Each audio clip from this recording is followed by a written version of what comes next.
India गठबंधन एक इकट्ठी मिलकर सारे लड़ाई लड़ रहे हैं। इंडिया गठबंधन की कॉल के ऊपर 142 आज 144 हो गए सांसदों को पार्लियामेंट से, राज्यसभा से और लोकसभा से बाहर करना चिंता का विषय है और पार्लियामेंट पे एक बहुत बड़ा दब्बा है। उन्होंने कॉल दी कि 22 तारीख को सारे हिंदुस्तान के अंदर इंडिया गठबंधन के सभी साथी विरोध प्रदर्शन करेंगे।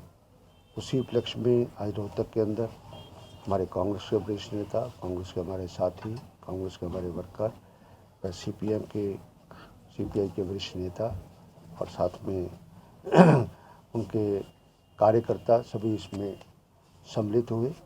एक ज़बरदस्त जोशीला प्रदर्शन था और संघर्ष का भी प्रतीक था और उस गठबंधन के और मजबूती के लिए और प्रजातंत्र की रक्षा के लिए एक कॉलोनियल रूल की दोबारा वापसी के खिलाफ और निकालना और उसमें बिल इतने अहम बिल पास कर देना प्रजातंत्र का बहुत बड़ा खिलवाड़ हो रहा है। इस प्रजातंत्र को बचाना होगा, इस देश की डेमोक्रेसी को बचाना होगा। उस बचाने के लिए हमें प्रत्येक व्यक्ति को एक बहुत बड़ा संघर्ष करना होगा। इसलिए आज प्रदर्शन किया था। उस प्रदर्शन में सभी नेतागण भी शामिल हुए और आपके सामने देख सकते हैं, अवलोकन कर सकते हैं कि हमारा प्रदर्शन कैसा रहा। इसमें कई अहम बिल भी अब की बार पास हुए हैं। क्या कोई विरोध करना ना करना पड़े, ये एक पॉलिसी अपनाई गई है? लगता है ऐसा ही है कि सीआरपीसी को अमेंड करना, आईपीसी को अमेंड करना, एविडेंस एक्ट को अमेंड करना, ये एक आम आदमी की लॉ एंड ऑर्डर की पोजीशन होती है। हमारा देश कानून से लागू होता है और कानून हमारे जीवन का हिस्सा बन जाता है। ऐसे कानूनों को बिना चर्चा के पास करना और इसमें बड़े अच्छे जो कॉलमनिस्ट हैं और जो पत्रकार हैं और सीनियर पत्रकार हैं जो आर्टिकल लिखते हैं, उन्होंने इस बात का किया है कि ये ड्रैकोनियन और अंग्रेज़ों के जो कानून जिस हिसाब से थे, जिसमें आर्बिट्रेटरीनेस और एग्जेक्टिव को सारी पावर थी, सारी की सारी, उसकी एक रिवाइवल हो रही है, कुचलने की कोशिश की जा रही है। मकसद क्या है इसके पीछे, क्या लगता है आपको? बीजेपी जो है प्रोटेस्ट कर रही है और साफ तौर पर यह कहा जा रहा है कि देश के जो उपराष्ट्रपति है उसका अपमान किया है, जो संवैधानिक पद पर बैठे हैं। ऐसे है पार्लियामेंट के अंदर या राज्यसभा के अंदर कोई ऐसी बात नहीं हुई है। पार्लियामेंट के बाहर हुई है। बाहर से पार्लियामेंट का कोई कंसर्न नहीं होता है और माननीय उपराष्ट्रपति को पार्टी का आदमी बनके नहीं बोलना चाहिए इस बात के लिए। अगर कोई राष्ट्रवादी नेता होता, जो बहुत बड़ा नेता होता हिंदुस्तान का, ये कुछ है तो बाबू जगजीवन राम की बड़े लोग मिमिक्री करते थे। क्या उन्होंने आज तक इस बात का विरोध किया? कभी बात कर औरों की पंडित जवाहरलाल नेहरू के खिलाफ राम मनोहर लोहिया और बड़े लोग वहाँ पर पार्लियामेंट के अंदर बोलते थे। उस टाइम कभी नेहरू जी ने हंस के उस बात को टाल देते थे। बहुत सारे ऐसे दृष्टांत है, एक दृष्टांत नहीं है। राजगोपाल आचार्य बोलते थे, सुचेता कृपलानी बोलती थी और तारकिशोर सिन्हा बोलती थी। बड़े नेता बोलते थे इस बात के लिए। ऐसी कोई बड़ी बात नहीं, डाइवर्ट करने के लिए। और मेरे बाकी साथियों के लिए भी उस बात में है कि जब हमारी बेटियों के साथ का यौन शोषण के एलिगेशंस थे इंडिया गेट के अंदर, वो 3 महीने तक धरना देती थी, तब याद नहीं आया कि देश की बेटियां हैं। वो कौन थी? जब हमारे किसान मरे और किसानों ने प्रदर्शन किया और किसानों ने धरना दिया। आज 24 तारीख को उसी किसानों को श्रद्धांजलि देने के लिए हरियाणा प्रांत की बहुत बड़ी रैली जो है वो सरसा के अंदर हो रही है 24 तारीख को, जिसको चौधरी भूपेंद्र सिंह हुड्डा उसको संबोधित करेंगे। क्या आपका कहने का मतलब ये है कि जो उपराष्ट्रपति बायस्ड होकर कार्रवाई को चलाते हैं? निश्चित रूप से। अच्छा, एक जो आप इनसे भी पूछ लो, कोई बात नहीं। एक लास्ट सवाल है आपका। राजनीतिक है, कांग्रेस का कोई भी कार्यक्रम होता है, छोटा हो या बड़ा हो, काफी जो है विरोध देखने को मिलता है एक दूसरे का। और ऐसा ही कल परसों जो कार्यक्रम रोहतक में हुआ, जो कुमारी शैलजा आई थी, रणदीप, इसमें कोई विरोध नहीं होता है।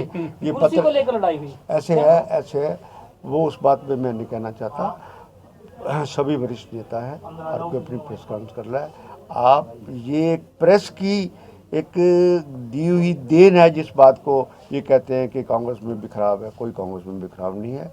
समय आने पर अब भी सभी कांग्रेस के लिए काम कर रहे हैं, उसमें बात नहीं। नेता का अपना एक कद होता है, हर एक का अपना कद होता है। कोई बोल रहा है, कोई किसी के विरोध की बात नहीं बोल रहा। देखिए, जो मिमिक्री का मुद्दा है, ये भी हम ये बताना चाहते हैं कि मिमिक्री भी एक कला है समझने समझाने की, और उसका प्रयोग किया गया है उनके द्वारा, सांसद के द्वारा, और उसको जातिवादी रंग देना और ये कहना कि भाई जाट का अपमान नहीं सहेगा हिंदुस्तान।